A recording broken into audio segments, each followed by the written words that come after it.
नमो नमः students, welcome back BBBN online class. बच्चों, आज हम आपको बताएंगे संस्कृत की कुछ बेसिक जानकारी। जो संस्कृत का कुछ बेसिक है, जो प्रारंभिक संस्कृत है, उसके बारे में हम आज कुछ जानकारी देंगे आपको। तो सबसे पहले संस्कृत। संस्कृत बच्चों क्या है? संस्कृत देववाणी है ना। संस्कृत हमारी सबसे प्राचीनतम भाषा है, जिसको वैदिक भाषा भी बोलते हैं, है ना। ये देवताओं द्वारा बोली गई है, इसलिए इसे देववाणी या सुरवाणी भी कहते हैं। संस्कृत देवताओं के द्वारा बोली जाती थी ना। और विश्व में एकमात्र प्राचीनतम भाषा संस्कृत भाषा ऐसी है जो आज भी बोली जाती है। कहाँ बोली जाती है? कर्नाटक के माटूर जिले में और होसअली जिले में, और मध्य प्रदेश के झीरी गांव में आज भी वहाँ के लोगों के द्वारा संस्कृत बोली जाती है। जैसे हम अपनी भाषा हिंदी को बोलते हैं, मारवाड़ी बोलते हैं, उसी प्रकार ये लोग संस्कृत बोलते हैं। तो प्राचीनतम भाषाओं में से बोली जाने वाली कौन सी भाषा है? संस्कृत भाषा है, जो आज भी वहाँ के लोगों द्वारा बोली जाती है। और इसे विदेशों में भी अभी किया जा रहा है कि इसके अनुसंधान किए जा रहे हैं। जर्मनी में भी इसके 2 विद्यालय हैं, वहाँ पे रोज बच्चों को इसका अभ्यास मनन करवाया जाता है। वैज्ञानिकों के द्वारा कंप्यूटर के उपयोग के लिए सबसे उपयुक्त भाषा कौन सी मानी गई है? संस्कृत। और वैज्ञानिकों ने यह दावा किया है कि संस्कृत भाषी जो छात्र होता है, जो स्टूडेंट होता है, जिसको संस्कृत आती है या संस्कृत सीखता है, उसकी ब्रेन इतनी एक्टिवेट हो जाती है, उसकी मस्तिष्क की जो मांसपेशियां है वो इतनी एक्टिवेट हो जाती है कि उसकी किसी भी सब्जेक्ट पर कमांड हो जाती है। वो अन्य जो उसके सब्जेक्ट है, विज्ञान है, गणित है, और भी जो है उनको पढ़ने में उसको बहुत फायदा होता है, उसकी कमांड हो जाती है। क्योंकि एक ऐसी भाषा है जिसका हम उच्चारण करते हैं तो हमारी मस्तिष्क की, ब्रेन की जो भी मांसपेशियां है वो बहुत ज़्यादा एक्टिव हो जाती है, सुचारू रूप से कार्य करने लग जाती है। इसलिए संस्कृत भाषा को पढ़ना चाहिए। हमें रोज के 2 श्लोक तो कम से कम याद करने ही चाहिए। मैं यहाँ आपको श्लोक भी याद करवाऊंगी, है ना।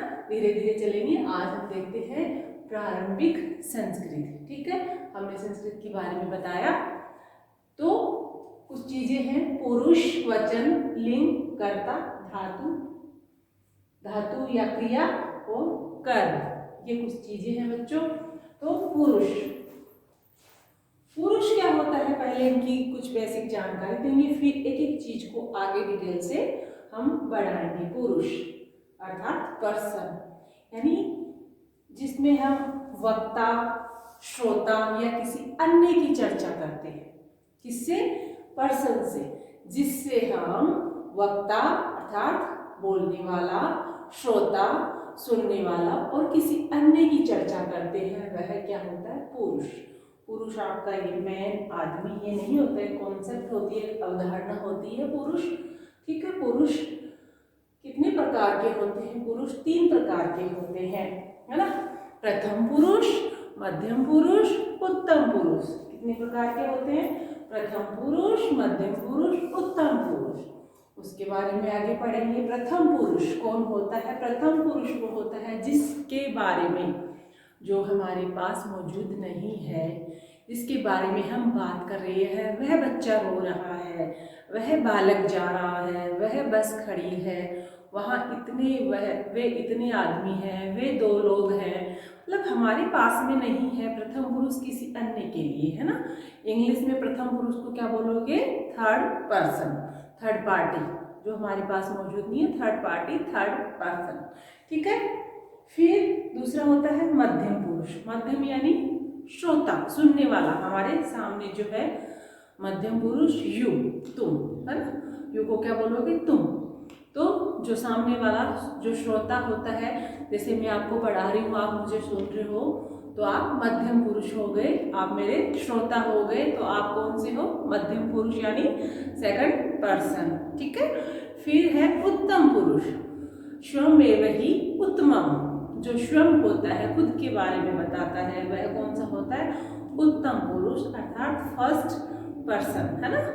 फर्स्ट पर्सन उत्तम पुरुष, जिसमें खुद के बारे में मैं, हम दोनों, हम सब, वो सब क्या होते हैं? उत्तम पुरुष, है ना। हर मनुष्य अपने आप को स्वयं वही उत्तमम, है ना, स्वयं को उत्तम बताता है। ये मनुष्य की एक होती है, एक अभिलाषा होती है, उसकी जिज्ञासा होती है कि वो स्वयं को उत्तम बताता है हमेशा। तो उत्तम पुरुष स्वयं के बारे में, ठीक है।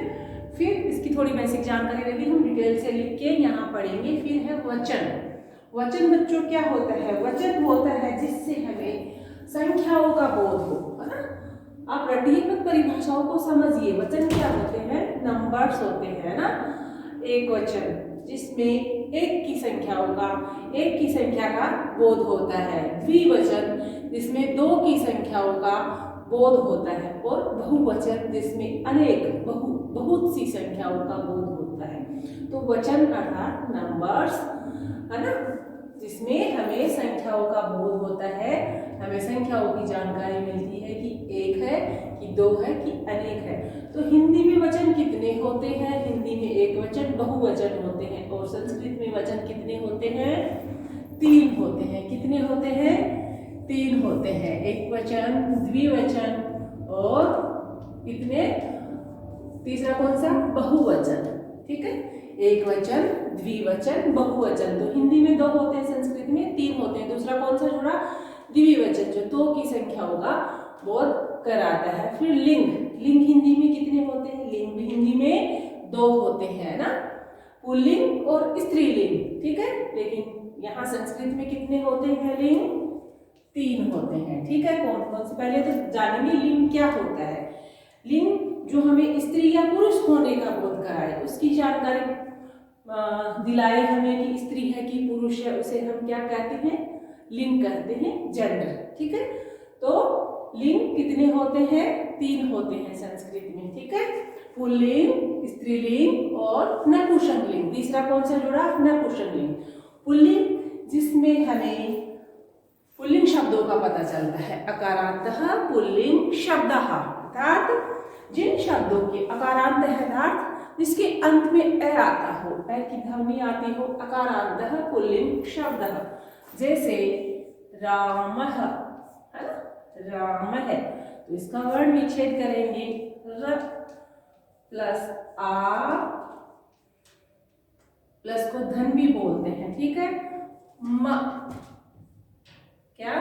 म, धन अ, में क्या जुड़ा हुआ है? ए, और प्लस विसर्ग। तो आया ना अंत में अकार।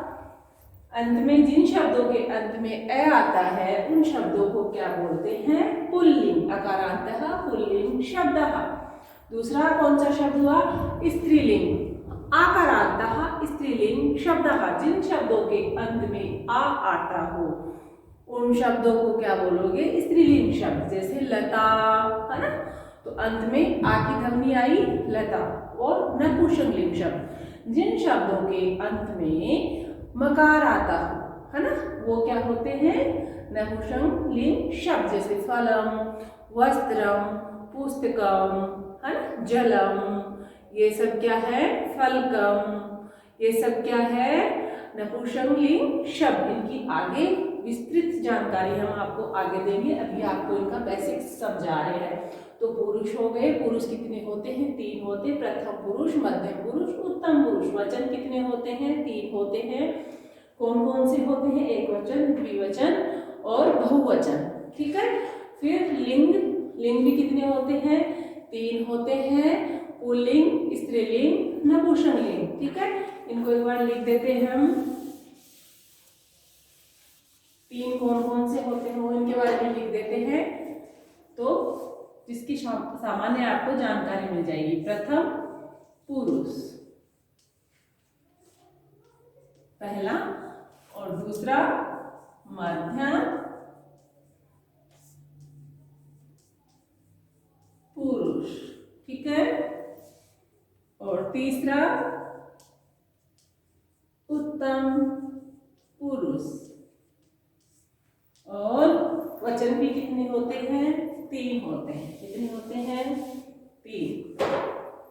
पहला एक वचन जो एक की संख्याओं का बोध कराता है। ठीक है। दूसरा द्विवचन, जो दो की संख्याओं का बोध कराता है। तीसरा बहुवचन, बहु अर्थात बहुत, बहुवचन जो अनेक संख्याओं का, 3 या 3 से अधिक संख्याओं का बोध कराता है। फिर नेक्स्ट है लिंग। लिंग कौन कौन से बताए?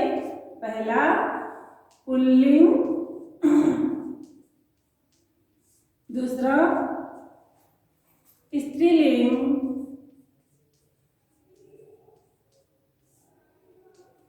तीसरा नपुंसक लिंग। कौन सा? नपुंसक लिंग। ठीक है। इनकी जानकारी भी मैंने आपको दे दी है थोड़ी थोड़ी, फिर डिटेल से आगे पढ़ेंगे। फिर नेक्स्ट है कर्ता। कर्ता क्या होता है बेटा? सब्जेक्ट, है ना, जिसके द्वारा क्रिया को संपादित किया जाता है। क्रिया को, क्रिया ये देखिए नीचे धातु या क्रिया, ये भी समझाएंगे, साथ साथ में इसके समझ भी लीजिए। जिसके द्वारा क्रिया का संपादन किया जाता है, जो कार्य को करता है, वो क्या होता है? कर्ता, करने वाला। कुछ भी काम है करने वाला। मैं क्या कर रही हूँ? पढ़ा रही हूँ। पढ़ाना क्या है? क्रिया है ना। पढ़ा रही हूँ आपको, पढ़ाने का कार्य किसके द्वारा संपादित हो रहा है? मेरे द्वारा। तो मैं क्या हूँ? कर्ता। ठीक है। तो कर्ता अर्थात सब्जेक्ट, कार्य को करने वाला, कर्ता। ठीक है। फिर नेक्स्ट है धातु या क्रिया। क्रिया किसे कहते हैं बच्चों? क्रिया आपने पढ़ा है, सुना है, किसी भी कार्य का करना या होना क्या होती है? क्रिया होती है। ठीक है। लेकिन साधारण शब्दों में अगर समझोगे तो जो भी हमारे द्वारा कार्य होता है, सुबह उठने से लेकर रात को सोने तक जो भी कार्य हम लोग संपादित करते हैं, वो क्या होती है? क्रिया होती है। क्या होती है? क्रिया होती है। आप सुबह सबसे पहले उठते हो, उठना क्या है? क्रिया है ना। नहाते हो, खाना खाते हो, नाश्ता करते हो, कभी कभी स्कूल के लिए रोते हो, बस के लिए भागते हो, चलते हो, चलते चलते गिरते हो, हंसते हो, है ना, नहाते हो, पीते हो, खाते हो, जो भी कार्य आप करते हो, सोते हो। ठीक है। वो सब क्या है? क्रिया। फिर धातु क्या चीज है? क्रिया के संस्कृत में क्रिया के मूल शब्दों को क्या बोलते हैं? धातु, रूट्स, है ना। और वर्ब क्रिया, जो क्रिया के मूल शब्द होते हैं। क्रिया हिंदी में होती है हम, वह चलता है ना, मैं नहाता हूँ, ये सब जो अंत में आते हैं है के साथ में जो कार्य हो रहा है वो क्या होती है? क्रिया होती है। लेकिन उनके मूल शब्द संस्कृत में, उनके मूल शब्दों को क्या कहते हैं? धातु कहते हैं। जैसे जैसे पढ़ना क्रिया है, तो संस्कृत में उसका मूल शब्द क्या हो गया? यहाँ से ये पढ़ हो गया, लेकिन ऐसे नहीं होता है। संस्कृत में इसका मूल शब्द क्या हो गया? पठ, है ना। क्या हो गया? ये मूल शब्द है पठ। पठ का मतलब पढ़ना। ठीक है। तो इन शब्दों को क्या कहते हैं? धातु। ये शब्द आएंगे, धातु से आपको क्रिया बनाने हैं, फिर उसके एक वचन, द्विवचन, बहुवचन रूप चलते हैं। नाचना आपका क्या है? नाचना। तो नाचना की धातु नृत।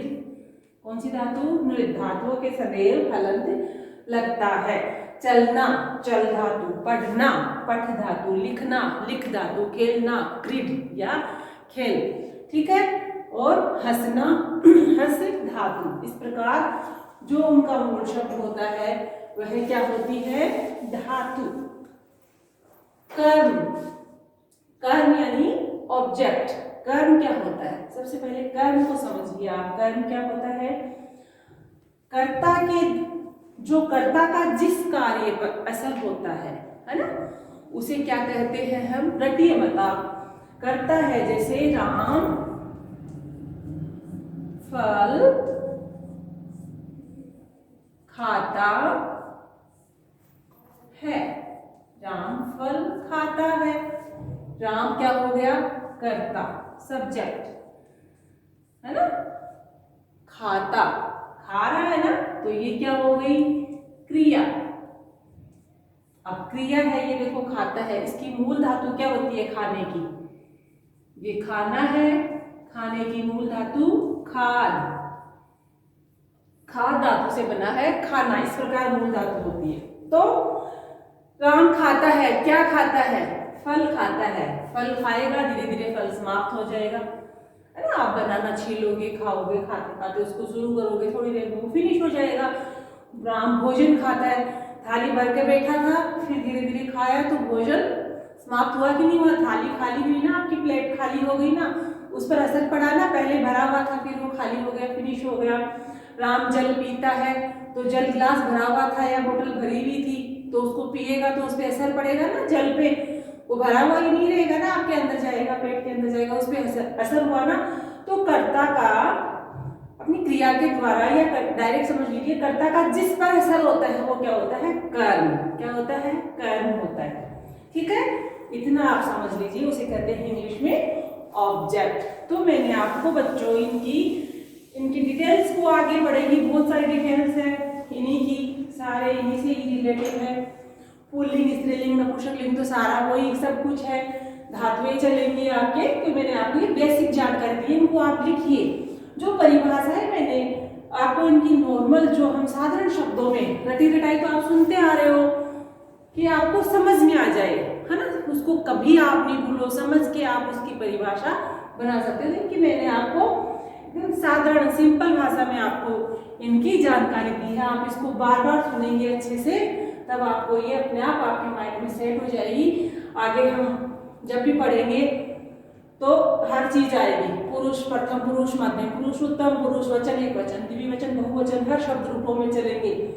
लिंग भी चलेंगे, कर्ता भी चलेंगे। तो आपको कंफ्यूज नहीं होना है, आपको समझ में आ जाएगा कि यस, मैम ने ये चीज हमें करवाई थी।